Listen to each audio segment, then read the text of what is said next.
Students, welcome back. पढ़ाई तो चलो ज़रूरी ही है, पर इसके साथ साथ हमें आसपास की अवेयरनेस भी होनी चाहिए। अगर आपने न्यूज़ सुनी होगी तो आज एक किसी स्टेट में टॉर्नेडो तूफ़ान आया है। वो आपने न्यूज़ सुननी है और उस तूफ़ान का और स्टेट का नाम मुझे लिखकर भेजना है। ये आपकी एक्सरसाइज होगी ताकि मुझे पता चले कि आप भी कितने अवेयर हैं। हमने स्टार्ट करा था अपना चैप्टर द लिविंग वर्ल्ड। उसमें हमने बहुत सारे करैक्टरिस्टिक्स पढ़े थे। फिर हमने पढ़ा था नॉमेनक्लेचर में भी हमने स्टार्ट करे थे रूल्स ऑफ बायनोमियल नॉमेनक्लेचर की, जैसे it is the system of two names of any organisms. तो उसमें एक रूल हमारा कल बच गया था। वो रूल है कि जो भी ऑथर किसी भी ऑर्गेनिज्म को अगर डिस्कवर करता है, उसका साइंटिफिक नेम देता है, तो उस साइंटिस्ट का नाम की एब्रीविएशन उस ऑर्गेनिज्म के स्पीशीज के नाम के पीछे लिख दी जाती है। फॉर एग्जांपल मैंगीफेरा इंडिका है, सबसे पहले इसे लिनियस ने डिस्कवर किया था, तो हम लिखेंगे मैंगीफेरा इंडिका, इसे अलग अलग अंडरलाइन करेंगे और उसके बाद लिख देंगे LINN डॉट डालना भी ज़रूरी है। तो ये लिन फॉर लिनेयस, ये शो करेगा नेम ऑफ द ऑथर। देखिए कल हमने पढ़ा था आइडेंटिफिकेशन, नॉमेनक्लेचर। अब उसके बाद आता है क्लासिफिकेशन ऑफ लिविंग ऑर्गेनिज्म। तो क्लासिफिकेशन क्या होता है? ग्रुपिंग द लिविंग ऑर्गेनिजम्स या फिर things into categories based on observable characters, कि जो कैरेक्टर्स हमें दिखते हैं उन कैरेक्टर्स के आधार पर हम किसी भी लिविंग ऑर्गेनिज्म को अगर किसी कैटेगरीज में या टैक्सॉन में रख दें, उसे हम कहते हैं क्लासिफिकेशन। अगर हम करें बात क्लासिफिकेशन की, तो इस क्लासिफिकेशन की क्यों ज़रूरत पड़ी? देखिए इतने सारे लाखों करोड़ों, अगर हम प्लैनेट अर्थ की बात करें तो इसमें मिलियंस ट्रिलियंस लिविंग ऑर्गेनिजम्स हैं। तो हर लिविंग ऑर्गेनिज्म को ऐसे याद करना, समझना, देखना बहुत मुश्किल है। मुश्किल क्या, इम्पॉसिबल है। तो इस स्टडी को इजी करने के लिए, समझने को इजी करने के लिए हमें ज़रूरत पड़ी क्लासिफिकेशन की। क्लासिफिकेशन में हम क्या करते हैं कि लिविंग ऑर्गेनिजम्स को बहुत छोटे छोटे ग्रुप्स में बांट देते हैं। फॉर एग्जांपल अब प्लांट्स है, अगर मैं प्लांट्स की बात करूँ तो हमने सारे प्लांट्स को किंगडम प्लांटे में रख दिया। लेकिन अगर किंगडम प्लांटे को भी अगर हम ऐसे समझेंगे या लर्न करेंगे तो वो भी डिफ़िकल्ट होगा लर्न करना। तो उसको भी हमने करैक्टर्स के बेसिस पर, जो हमें करैक्टर्स दिखे उनके बेसिस पर हमने उन्हें और छोटे छोटे ग्रुप्स में बांट दिया। जैसे कि क्रिप्टोगैम्स हो गए, फेनिरोगैम्स हो गए। क्रिप्टोगैम्स में हमने रख दिए एल्गी फंजाई, जो कि बहुत ही छोटे ऑर्गेनिजम्स हैं जिन्हें हम माइक्रोस्कोप से ही तकरीबन देखते हैं, और ये रिप्रोडक्शन करते हैं बाय स्पोर्स। और फेनिरोगैम्स जो है वो थोड़े से हायर प्लांट्स होते हैं, जैसे कि ब्रायोफाइट्स, टेरिडोफाइट्स।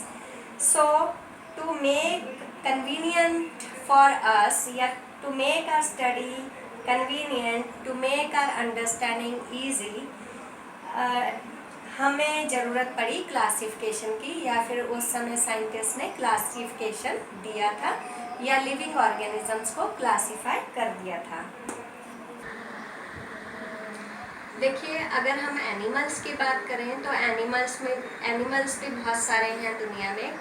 हम अकेले को लर्न नहीं कर सकते या पहचान नहीं सकते। तो साइंटिस्ट ने क्या करा कि इजी करने के लिए इनको क्लासीफाई कर दिया।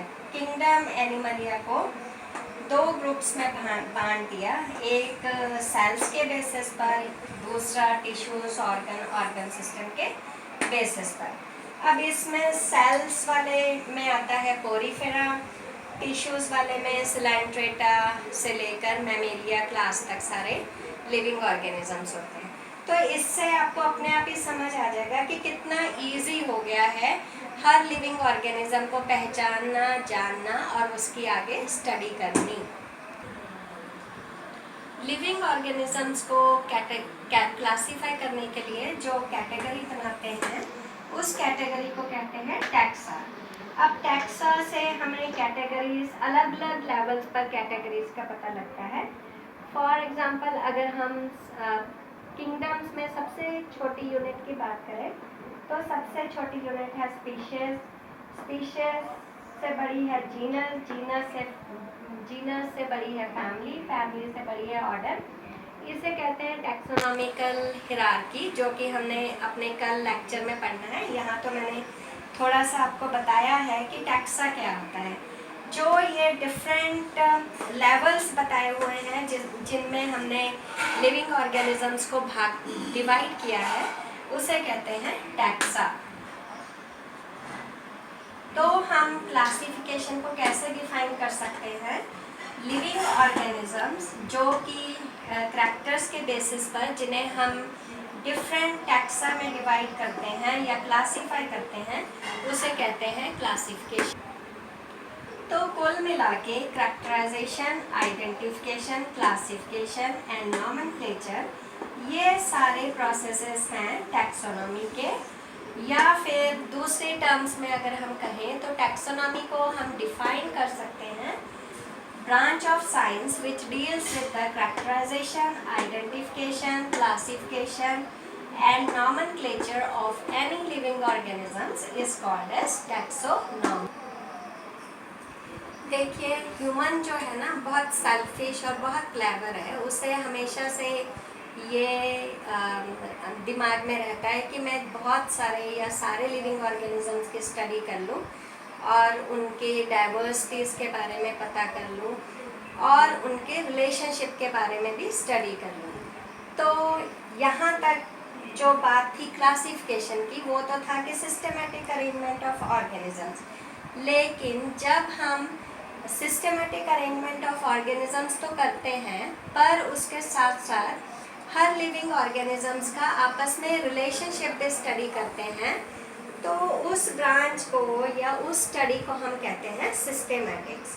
सिस्टेमैटिक जो है ये भी एक लैटिन भाषा, मैंने पहले भी बताया था कि उस समय जिस समय साइंस स्टार्ट हुई थी, लैटिन भाषा का ही फ्लरिश थी। तो लैटिन वर्ड सिस्टेमा से डिराइव किया गया है। सबसे पहले लिनियर साइंटिस्ट ने ही इस सिस्टेमैटिक टर्म को दिया था और उन्होंने इसको पब्लिश करा था अपने, कह लो, लिटरेचर में। उस समय जर्नल्स या बुक्स तो नहीं होती थी, एक कोई पब्लिश मटेरियल होता था। उस पब्लिश मटेरियल का नाम उन्होंने रखा था सिस्टेमा नेटुरे, टाइटल दिया था उन्होंने, और उसमें ये सारी चीज़ें क्लासिफिकेशन, सिस्टेमैटिक्स के बारे में उन्होंने बताया था। सो आज के लिए इतना ही। प्लीज़ साथ साथ लर्न करते रहना तो आपको इजी लगेगा। अगर कोई भी प्रॉब्लम हुई तो feel free to ask. Good bye.